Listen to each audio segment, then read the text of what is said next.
Apresentamos Boa Nova, um podcast do GRESG com Guaraci Silveira, baseado no livro de Chico Xavier pelo espírito de Humberto de Campos.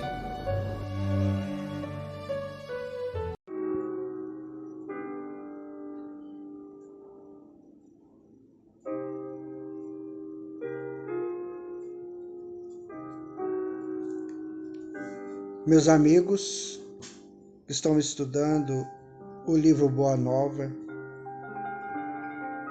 vamos começar hoje o capítulo número 1, que Humberto de Campos denominou de Boa Nova. Então ele vai dizer o seguinte: os historiadores do Império Romano sempre observaram com espanto os profundos contrastes da gloriosa época de Augusto. Caio Júlio César Otávio chegaram ao poder. Não obstante o lustre de sua notável ascendência por uma série de acontecimentos felizes. As mentalidades mais altas da antiga república não acreditavam no seu triunfo. Aliando-se contra a usurpação de Antônio, com os próprios conjurados que haviam praticado o assassínio de seu pai adotivo, suas pretensões foram sempre contrariadas por sombrias perspectivas. Entretanto, suas primeiras vitórias começaram com a instituição do triunvirato e, em seguida, os desastres de Antônio no Oriente lhe abriram inesperados caminhos. Bom a gente pensar um pouco, porque muitas vezes nós achamos que somos os senhores de toda a história, que nós fazemos a história como nós bem entendemos. Contudo, há uma direção espiritual. Então, naquele momento ali de Júlio César Otávio, que teve que lutar com muitos empecilhos, mas que um dia ele venceu e se estabeleceu então no seu governo, na sua participação no Império Romano, um momento diferenciado. E é interessante também observar que o próprio Virgílio, ele dizia: que coisa interessante, né? Parecia que nós estávamos vivendo uma época de ouro. E era mesmo uma época de ouro. A época da chegada do Senhor Jesus ao mundo físico. Então, todo o mundo físico começou a modificar para receber Jesus. Então, muitas guerras que até então eram levadas a efeito deixaram de ser, para que o mundo se aprontasse para receber o Mestre dos Mestres. Queria que você pensasse seriamente sobre isso. Jesus não chega ao mundo de uma maneira aleatória, assim como mais um nascimento na Terra. Foi tudo preparado. E quero mais dizer para você que as grandes almas, quando vão encarnar na Terra, há uma preparação local para recebê-las. Se você estudar a história do Oriente, eles têm mais ou menos uma ideia de quem vai renascer lá, espíritos grandiosos, eles se preparam para receber esses espíritos. E a Terra como um todo, e naquela época o Império Romano era aquele que dominava, também teve a sua participação. Se ajeitou para receber Jesus. Isso é muito interessante. Então ele vai dizer: como se o mundo pressentisse uma abençoada renovação de valores no tempo, em breve todas as legiões se entregavam sem resistência ao filho do soberano assassinado. Uma nova era principiara com aquele jovem enérgico e magnânimo. O grande império do mundo, como que influenciado por um conjunto de forças estranhas, descansava numa onda de harmonia e de júbilo, depois de guerras seculares e tenebrosas. É o que nós estávamos comentando. Isso dá na gente uma emoção muito grande, não é, meu irmão, minha irmã? Você sabia que o mundo foi preparado para receber Jesus? Aquelas legiões angélicas que iam de um lado para o outro, preparando as almas, preparando os governantes, preparando as pessoas para receber Jesus. Isso é de uma grandeza, isso é de uma delicadeza impressionante. Por toda parte levantavam-se templos e monumentos preciosos. O hino de uma paz duradoura começava em Roma para terminar na mais remota das suas províncias, acompanhado de amplas manifestações de alegria por parte da plebe anônima e sofredora. Então a cidade dos Césares, Roma, se povoava de artistas, de espíritos nobres e realizadores. E em todos os recantos permanecia a sagrada emoção de segurança, enquanto o organismo das leis se renovava, distribuindo os bens da educação e da justiça. Uma grande notícia, uma grande modificação para o mundo necessita de preparos, necessita de arranjos para que a psique esteja pronta para receber. Quando nós vamos montar uma peça de teatro, por exemplo, quando o diretor percebe que a cena que ele vai dirigir agora é uma cena que pretende falar profundamente no coração da plateia, ele prepara a cena. Ele tem todo um artifício da movimentação cênica, da iluminação e do som para preparar aquele momento sublime. E ali vem a cena explicando. E o coração da plateia está aberto para aquela informação. Assim também, o cenário do mundo se preparou para a grande notícia, a estrutural notícia do mundo. Jesus estava chegando. No entanto, o inesquecível imperador era franzino e doente. Os cronistas da época referem-se por mais de uma vez às manchas que lhe cobriam a epiderme, transformando-se de vez em quando em dardos dolorosos. Otávio nunca foi senhor de uma saúde completa. Suas pernas viviam sempre enroladas em faixas e sua caixa torácica convenientemente resguardada contra os golpes de ar que lhe motivavam incessantes resfriados. Com frequência, queixava-se de enxaquecas que se faziam seguir de singulares abatimentos. Aqui tem uma informação muito interessante, meu amigo, minha amiga. Geralmente, a pessoa só aceita Jesus em seu mundo se ele estiver doente. Se as coisas do mundo já não mais satisfazerem as suas necessidades. E aí ele está doente. Aí o mestre chega. Jesus chega ao coração. Esse simbolismo do imperador franzino, caixa torácica complicada, pernas sempre envolvidas em faixas. Isso aí é bem o que acontece com todos. A pessoa está doente, franzina, decaída, aí ela busca, ela abre o coração, ela abre o mundo dela para a chegada de Jesus. Mas isso vai mudar. As pessoas receberão Jesus no alto da sua saúde física e espiritual, lá naquele futuro que nos aguarda. Não somente nesse particular padecia o imperador das extremas vicissitudes da vida humana.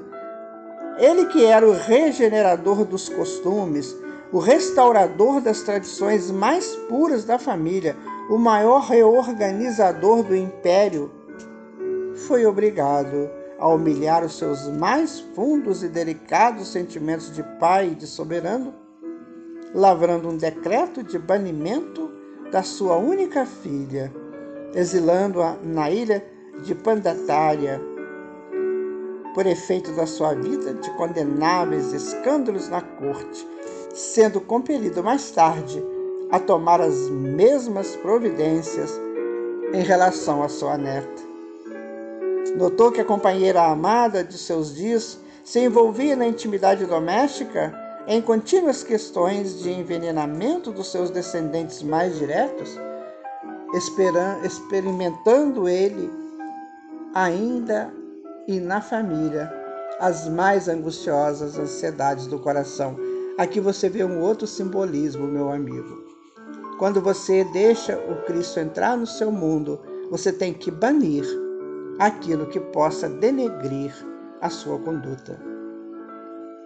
É o momento da catarse, é o momento da limpeza, do expurgo daquilo que não pode ser. Não se joga fora, é claro, mas se transforma. A filha foi para a ilha de Pandatária, não foi jogada fora, ela foi para ser transformada. A sua neta também, a sua esposa também. Isso é muito interessante. O mundo, a história nos conta isso. Apesar de tudo, seu nome foi dado ao século ilustre que o vira nascer. Seus numerosos anos de governo se assinalaram por inovidáveis iniciativas. A alma coletiva do império nunca sentira tamanha impressão de estabilidade e de alegria.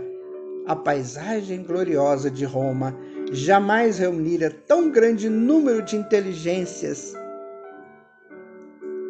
E é nessa época que surgem Virgílio, Horácio, Ovídio, Salúcio, Tito Livio e Mecenas, como favoritos dos deuses.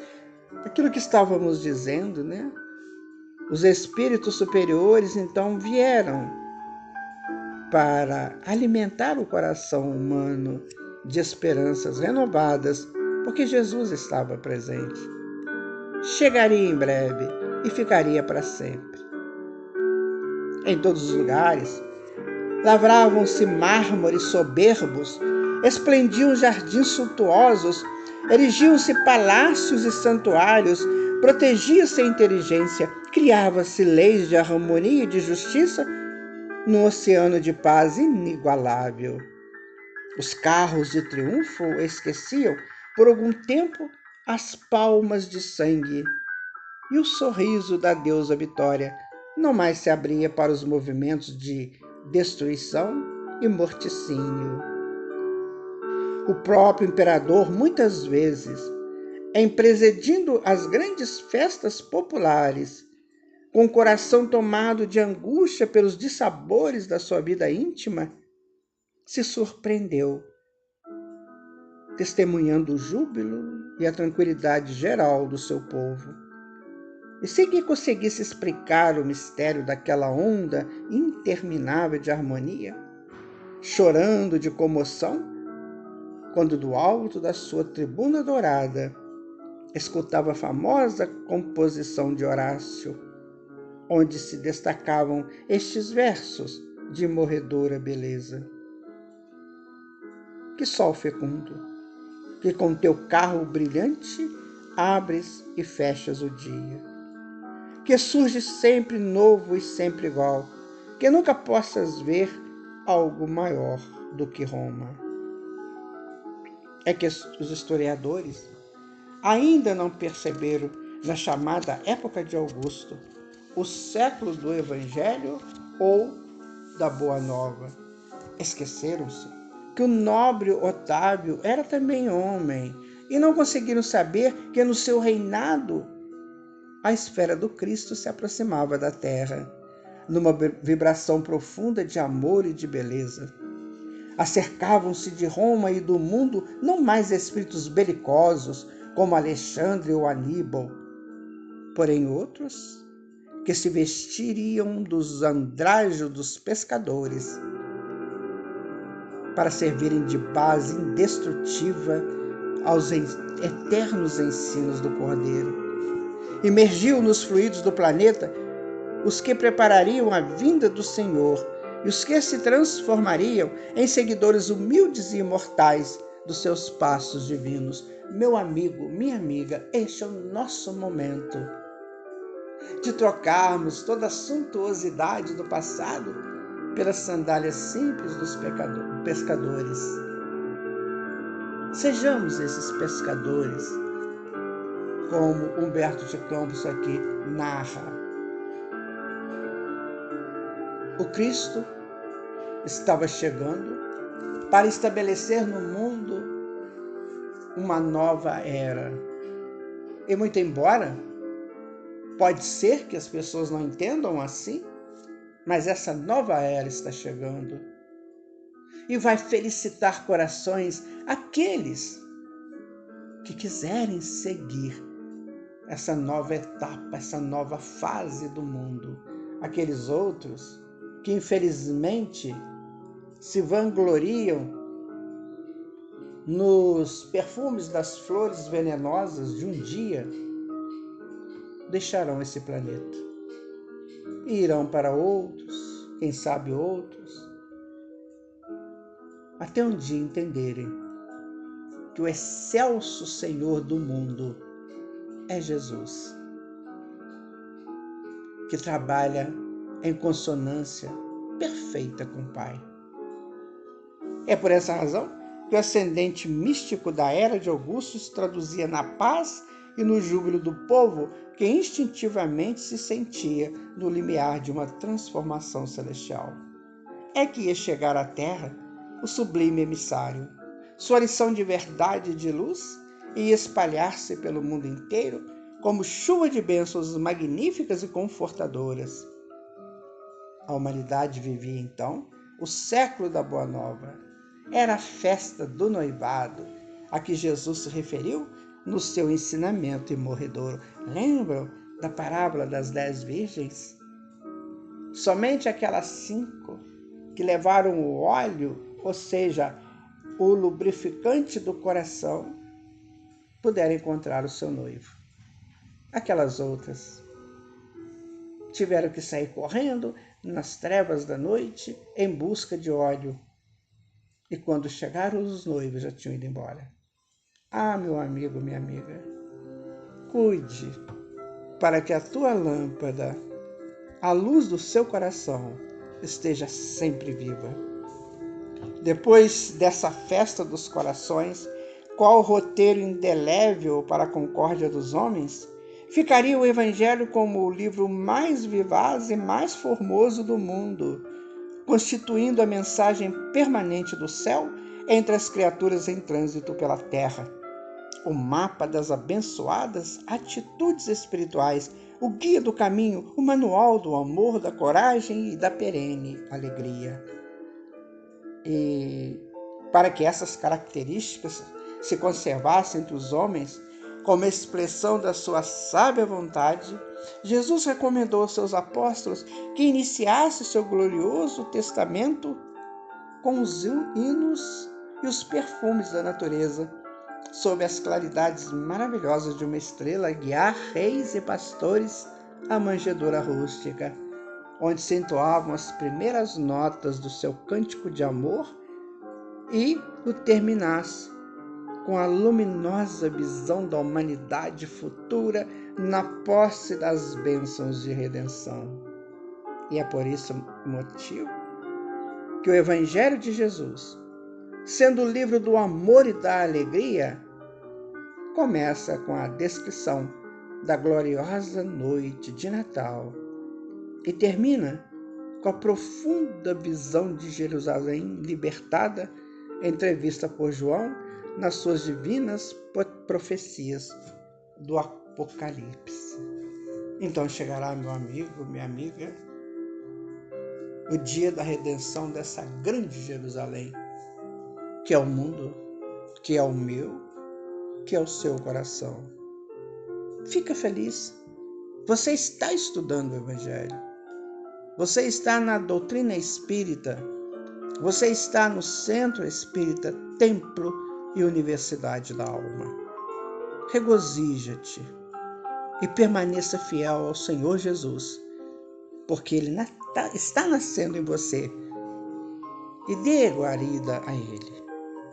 Muita paz.